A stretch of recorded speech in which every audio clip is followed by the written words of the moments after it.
करगिल युद्ध के बारे में कौन नहीं जानता। किस तरह से हमारी सेनाओं ने विपरीत मौसम, कठिन चढ़ाई, यानी 17, 18 हजार, 19 हजार फीट की दुर्गम चढ़ाई, दुर्गम चोटियां, विपरीत मौसम, कठिन चैलेंज, इन सब बाधाओं को पार करते हुए, मुश्किल से लड़ते हुए दुश्मन देश पाकिस्तान की सेना को न सिर्फ धराशायी किया बल्कि उनसे अपनी अंदर जो ऑक्युपाइड जमीन थी पुनः खाली करा ली। पूरी दुनिया को दिखा दिया कि भारतीय जो सेना है हर तरीके से, हर मौसम में, हर चैलेंज को स्वीकार करने में सक्षम है।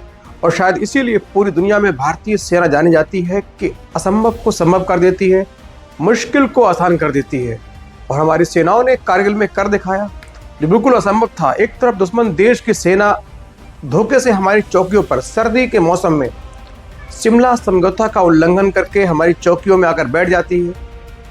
उसके बाद हमारी सेना नीचे से जाकर खड़ी चढ़ाई चढ़ के 17,000, 18,000 फीट की खड़ी चढ़ाई चढ़कर, रात भर चढ़कर ऊपर पहुंचकर विपरीत मौसम यानी -25-30 डिग्री टेम्परेचर, यानी हड्डी गलाने वाली बर्फ, उसमें सर्वाइव रहकर उसके बाद जो मजबूत स्थिति में बंकरों में heavy machine gun, light machine gun, HMG, LMG, AK-47 rocket launcher, grenade, इनके साथ मजबूत स्थिति में बैठी हुई पाकिस्तान की नापाक सेना, उसको हमारे बहादुर सैनिकों ने बिल्कुल धूल चटाई, छक्के छुड़ाए, उनके बंकरों को निशानाबूद किया और फिर से हमारे जो बंकर है आजाद करा लिए।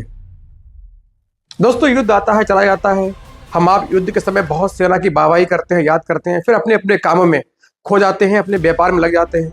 फिर सेना का हमें कोई ध्यान नहीं आता, जबकि सेना देश की सबसे महत्वपूर्ण इकाई है। हमारे सोने जागने से लेकर दिनचर्या तक की जो आज़ादी है, जो हम आराम से रहकर अपना काम कर रहे हैं, सुकून से कहीं घूम सकते हैं, बेफिक्र सो सकते हैं, इसका जो क्रेडिट है पूरी तरीके से इंडियन आर्मी यानी भारतीय सेना को जाता है।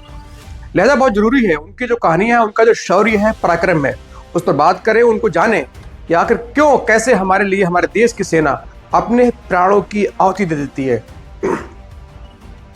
कारगिल युद्ध खत्म हुआ, उसके बाद जो शहीद हैं, लगभग 550 के आसपास जो हमारे जवानों की शहादत हुई, हमारे वीर गति को प्राप्त हुए, उनके घरों में आज तक वही दर्द है, वही गम है। एक तरफ उनको अपने वीरों पर स्वाभिमान है, गर्व है, दूसरी ओर उनके ना होने का उनको गम भी है। कैसे एक शहीद का परिवार अपने लिए जीवन तलाश करता है, अपने परिवार को, उनके अपने जो परिवार का मुखिया है उसको खोने के बाद कैसे जीवन जीता है, ये जानना हमको बेहद जरूरी है। और चूंकि मैं खुद इंडियन आर्मी में नौकरी कर चुका हूँ, मैं खुद आर्मी में रहा हूँ, मैंने देश की सेवा की है, तो अच्छे से आर्मी के बारे में जानता हूँ। आर्मी कैसे रहती है, कैसे लड़ाई लड़ती है, उसके बाद उसके परिवार पर, उसके शहीद होने के बाद उसकी फैमिली पर क्या गुजरती है, इसका दर्द सिर्फ वही जानता है जिसके परिवार का शहीद हुआ हो। आज एक ऐसी कहानी आपके सामने लेकर आए हैं जिसको सुनने के बाद शायद आपके आंसू निकल आए, आप अपनी आंखों पर से कंट्रोल खो दें, आंखें स्वतः ही आपकी नम हो जाएंगी। क्योंकि आज कहानी ऐसे वीर की है, ऐसे योद्धा की है जो कारगिल में शहीद हुआ, जिसकी कारगिल लड़ाई के कुछ चंद महीने के बाद शादी होनी थी, शादी फिक्स थी, घर में खुशियां थी, शनाइयां बजने का इंतजार था, घर की रिपेयरिंग हो रही थी, लीपापोती हो रही थी, पेंट हो रहा था, तैयारियां थी। लेकिन अचानक कारगिल युद्ध हुआ, कारगिल में वो जवान ने शहादत दे दी।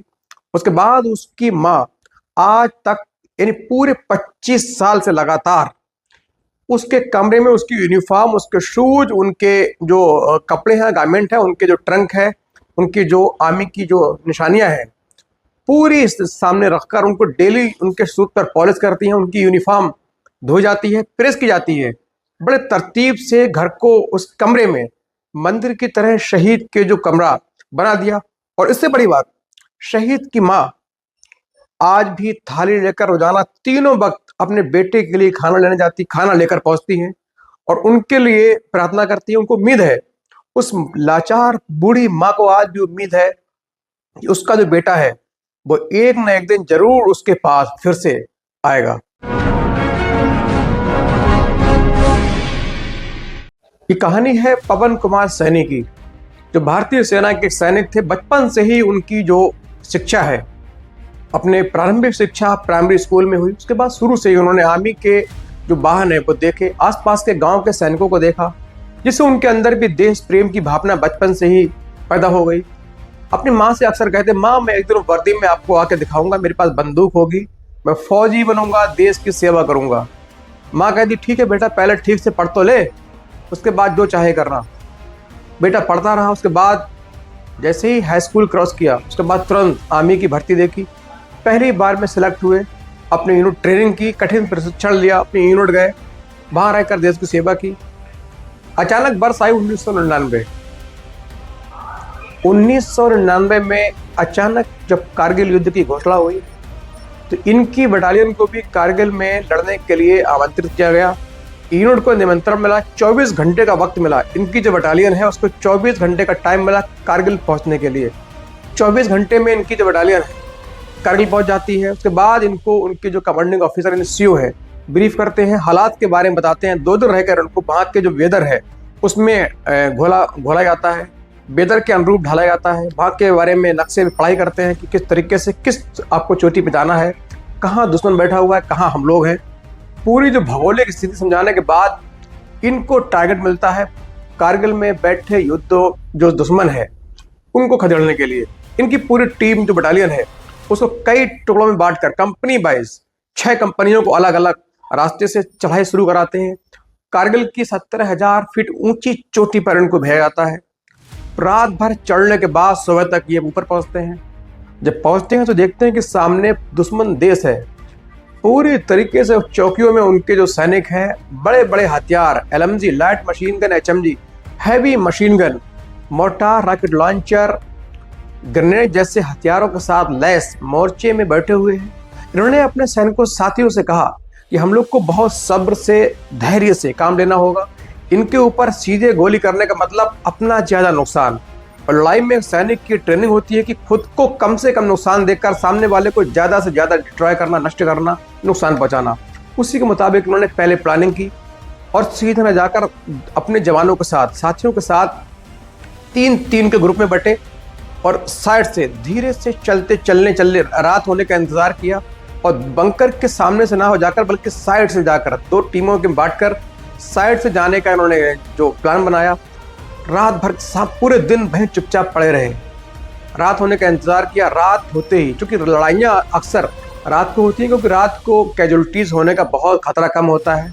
दिन में दुश्मन आपको आराम से दूर से देखकर हिट कर सकता है, टारगेट ले सकता है, लेकिन रात में ऐसा नहीं है। इसीलिए अक्सर लड़ाइयाँ हैं रात को होती हैं, सारा मूवमेंट फौज का रात को होता है।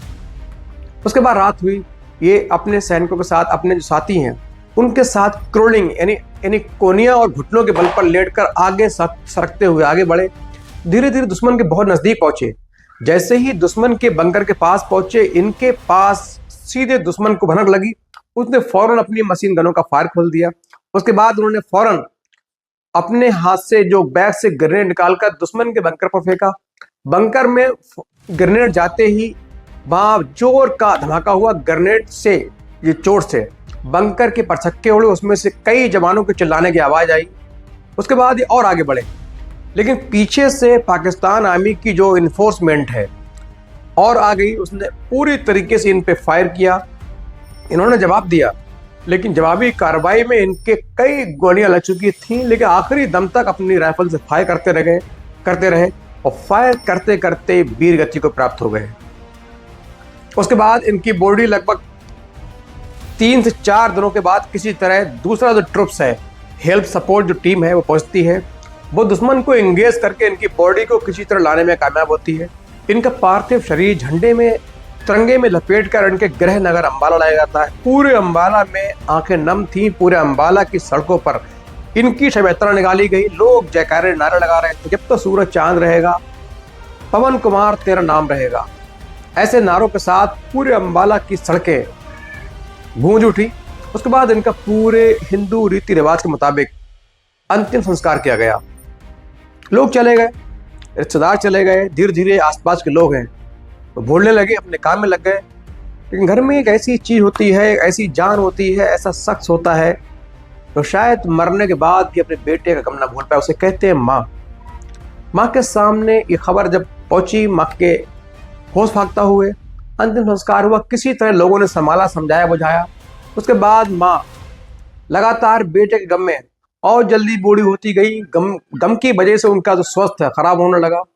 लेकिन माँ ने प्रण किया कि अपने बेटे के साथ जिंदगी जीनी है, चाहे कुछ भी हो। इसके लिए उन्होंने सीधे बाकायदा घर के एक कमरा, जिस वक्त अपनी तस्वीरों में आप देख रहे होंगे, इस कमरे को उन्होंने मंदिर बनाया। बेटे की जो यूनिफॉर्म है, वर्दी है, उसके शूज हैं, ब्लैंकेट है, इंकलेट है, खाने का टिफिन है, सिर की कैप है, ट्रंक है, बहुत सारे सामान हैं जो उनकी शहादत के बाद घर पे आए थे।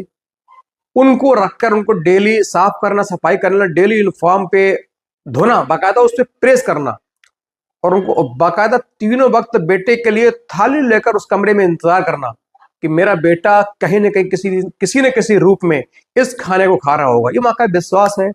इसी दृढ़ विश्वास के सारे माँ आज भी तीनों वक्त कारगिल युद्ध के 25 साल होने के बाद तीनों वक्त बेटे के लिए खाना ले आती है। उसको उम्मीद है कि एक ना एक दिन उसका जो बेटा है उसके सामने आएगा। उसको ये भी उम्मीद है कि मेरा बेटा हमें देख रहा है, जहां भी है हमें देख रहा है, उसका निवास इसी रूम में है, लेकिन हमारी आंखों से वो अदृश्य है, लेकिन हमें वो देख रहा है। इसीलिए पूरा खाना लेकर आती हैं, वर्दी प्रेस करती हैं। और ऐसा विश्वास एक माँ का ही हो सकता है। आज भी माँ लगातार उस बेटे के सेवा में हाजिर होती है। उस बंद घर को इतना साफ रखा जाता है कि उसके रूम में चप्पल पहनना वर्जित है। और आज भी माँ शहादत के 25 साल बाद भी उसको एक एक पल याद है, एक एक पल बिना बेटे के नहीं जीती है। हर वक्त बेटे को याद करती है, तीनों वक्त अपने बेटे के लिए खाना ले आती है। उनका कहना है जब तक जिंदा रहूंगी बेटे के साथ इसी रूप में रहूंगी। तो दोस्तों, ये कहानी कैसी लगी हो आप कमेंट करके जरूर बताइएगा, और अच्छी लगी हो तो लाइक और सब्सक्राइब जरूर।